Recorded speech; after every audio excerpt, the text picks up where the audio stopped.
देखो, हर एक इंसान की कोशिश यही रहती है कि वो डर से आजादी पाना चाहता है, वो भय से मुक्त होना चाहता है।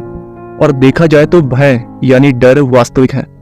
सो हेलो दोस्तों, मेरा नाम है सूरज और आप सुन रहे हैं यंगस्टर्स टॉक पे मौत से पहले समाधि। आज की वीडियो काफी इंटरेस्टिंग होने वाली है क्योंकि आज आप वो सब कुछ सीखने वाले हो जो शायद आपने कहीं भी नहीं सुना। आज हम बात करने वाले हैं रजनीश ओशो जी के विचारों के ऊपर। उनकी बातों से बहुत सारे लोगों के जीवन में बदलाव आया और कहीं ना कहीं आप लोगों के जीवन में भी बदलाव जरूर आएगा। तो चलिए स्टार्ट करते हैं। देखो, ये जो इंसान का शरीर है ये 84 कोटि योनियों को भोगने के बाद मिला हुआ है, लेकिन बहुत सारे लोग इस बात को नहीं मानते क्योंकि वो अपने अंदर के डर को खत्म करना चाहते हैं। और सच तो ये है कि ये जो चक्र है ये घूम रहा है। अगर तुमने मनुष्य होने का बेनिफिट नहीं उठाया तो तुम इंसान होने का हक खो दोगे। देखो, सीधी सी बात है कि किसी न किसी वजह से आपको इंसान होने का हक मिला है, तो इसका बेनिफिट उठाना बहुत जरूरी है। एक बार गौतम बुद्ध के पास में एक नौजवान लड़का आया। वो सन्यासी बनना चाहता था।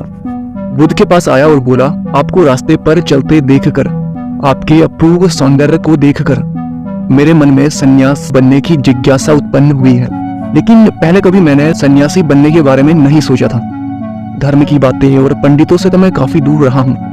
अगर मेरी माँ ने मुझे कभी वहां लेकर जाने की सोची हो तो कुछ ना कुछ बहाना बनाकर मैं वहां से भाग जाया करता था, क्योंकि पंडितों की बातें सुनकर मुझे गुस्सा आता है, आलस आता है, मेरे सर में दर्द हो जाता है। लेकिन आपको देखकर मेरे मन में ये भाव उत्पन्न हुआ कि मैं भी सन्यासी बन जाऊं। लेकिन अब मैं सोच रहा हूँ कि मेरे अंदर ये इतनी बड़ी बात कहाँ से आ गई। तो गौतम बुद्ध ने अपनी आंखें बंद की और बोला, युवक, तुझे पता नहीं, तू पिछले जन्म में हाथी था। सारे जंगल में आग लगी थी और तू अपनी जान बचाने के लिए भाग रहा था और जंगल के सारे पशु पक्षी भी भाग रहे थे।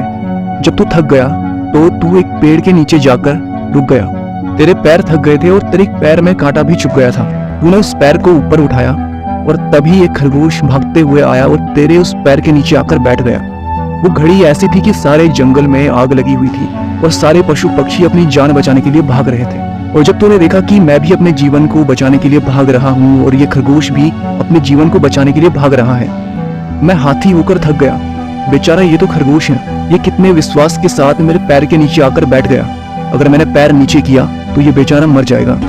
वो घड़ी ऐसी थी कि तू अपने जीवन के लिए भाग रहा था, लेकिन तुझे लगा जैसे मैं अपने जीवन के लिए भाग रहा हूँ वैसे ही ये सारे भी अपने जीवन के लिए भाग रहे हैं। तुझे बड़ा बोध हुआ और तूने अपना पैर वैसे ही उठाकर रखा।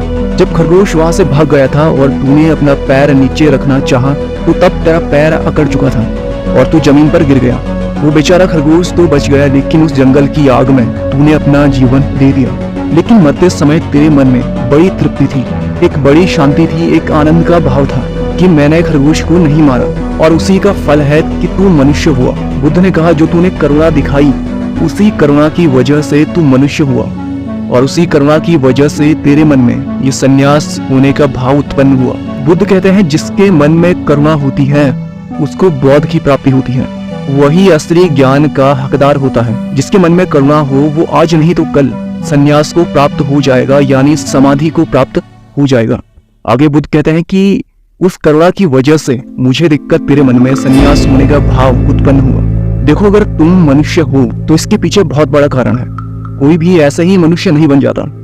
आगे रजनीश ओशो जी बताते हैं कि तुमने ये जीवन अर्जित किया है और ये मनुष्य का जीवन तुम्हारे लिए अवसर ही है, ये तुम्हारी संपत्ति नहीं है और तुम इसके मालिक कभी नहीं हो सकते। ये कुछ समय के लिए आपके पास है, आज है तो कल नहीं है, और जैसे तुमने इसको अर्जित किया है वैसे ही तुम इसको गंवा भी सकते हो। और अगर एक हाथी करुणा के कारण मनुष्य हो सकता है तो एक इंसान कठोरता के कारण जानवर भी हो सकता है, और कठोरता की वजह से इंसान को 84 कोटि योनियों के चक्र में फिर से घूमना पड़ेगा। और अब तो वैज्ञानिक भी मान चुके हैं कि ये जो हिंदुओं का आंकड़ा है 84 कोटि योनियों का, ये बिल्कुल सही है। और पहले लोग हंसा करते थे कि 84 कोटि योनियां कहाँ होती हैं, 1, 2, 3 लाख की बात हो तो वो दिखती भी हैं, लेकिन इतने सारे कहाँ दिखते हैं। और देखा जाए तो कुछ योनियां ऐसी भी हैं जो अदृश्य हैं। ये पूरा चक्र है और जब तुम इस चक्र के शिखर पर पहुंच जाते हो, मनुष्य बन जाते हो, तो तब वहां पर ज्ञान की प्राप्ति हो जाती है, बोध की प्राप्ति हो जाती है। जैसे हम रास्ते पर चलते हुए रस्सी पर किसी बच्ची को नाटक करते हुए देखते हैं और मन में सोचते हैं कि अब गिरी, अब गिरी, अब गिरेगी। तो ठीक जीवन भी बिल्कुल ऐसा ही है। और इससे डरने की जरूरत नहीं है, क्योंकि ये सच्चाई है और यह अवसर तुम गंवा रहे हो, इसको जाने मत दो।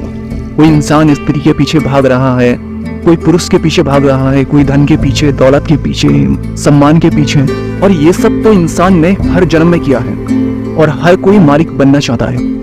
और जब तुम मालिक बनने की सोच रखते हो तब तुम पशु के समान हो जाते हो। लेकिन जिस दिन तुम खुद के मालिक बनना चाहोगे या बन जाओगे, उस दिन तुम मनुष्य बन जाओगे। जब तुम स्वयं की खोज करते हो वही शक्तिशाली धर्म है, और जब तुम दूसरे की खोज करते हो वो राजनीति होती है।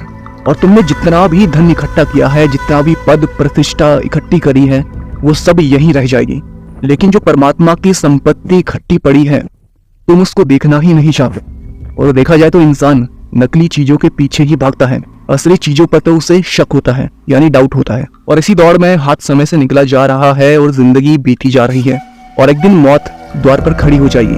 और इससे पहले कि मौत द्वार पर खड़ी हो जाए, जो समझदार इंसान है वो समाधि को आगे खड़ा कर लेगा। समाधि यानी ध्यान, स्वयं की खोज, मौत से पहले समाधि, यही इंसान का लक्ष्य होना चाहिए। और जिसको समाधि मिल गई उसकी मौत कभी नहीं हो सकती। और वेद कहते हैं कि अगर आपको भय से मुक्त होना है तो समाधि को प्राप्त हो जाओ, क्योंकि सिर्फ समाधि से ही तुम्हारा डर खत्म हो सकता है।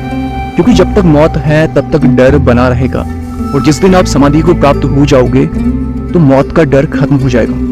और समाधि में जाने का पहला चरण है ध्यान, मेडिटेशन। मेडिटेशन किस तरीके से करें, इसके लिए हमने ऑलरेडी वीडियो अपलोड कर दी है। अब जाके वीडियो को जरूर देखिएगा, लिंक डिस्क्रिप्शन में आपको जरूर मिल जाएगा। आगे ओशो जी बताते हैं कि इंसान परमात्मा बनने की क्षमता रखता है, और अगर इंसान परमात्मा नहीं हुआ तो पशु होना निश्चित है। अकबर ने एक नगर बसाया था जिसका नाम था फतेहपुर सिकरी, और उस नगर को जोड़ने वाला जो पुल था, अकबर उस पुल पर कुछ लिखवाना चाहते थे। तो पंडितों ने काफी खोज की, काफी वेद पुराण पढ़े, लेकिन अकबर को कोई शब्द नहीं मिल पाया, कोई वचन नहीं मिल पाए। और तब अकबर को जीसस का एक वचन पसंद आया। अब मुसलमान चाहते थे कि वो मोहम्मद का वचन हो, और हिंदू चाहते थे कि वो वेद शास्त्रों का वचन हो, इसलिए दोनों खुश नहीं थे। लेकिन ये जो वचन था ये सबसे कीमती था, और वो कुछ इस तरीके से था, ये जीवन एक पुल की भांति है, इस पे गुजर जाना, लेकिन इस पर घर मत बनाना। और रियलिटी में देखा जाए तो ये सोचने वाली बात है कि पुल पर आखिर घर कोई कैसे बना सकता है। तो मनुष्य का जीवन एक पुल है, एक तरफ परमात्मा है और दूसरी तरफ पशु। और इसका सीधा सा मतलब है कि अगर आप नीचे गिरे तो 84 कोटि योनियों में फिर से गुजरना पड़ेगा। और ध्यान रहे, पशुओं के हाथ में परमात्मा बनने की शक्ति नहीं होती है, वो सिर्फ मनुष्य के हाथ में होती है। तो इसलिए समाधि को बुलाओ तो समाधान हो जाएगा। और भक्ति, भजन या ध्यान, किसी भी माध्यम से आप समाधि को प्राप्त हो सकते हो या समाधि को पा सकते हो। आज के लिए इतना ही, धन्यवाद।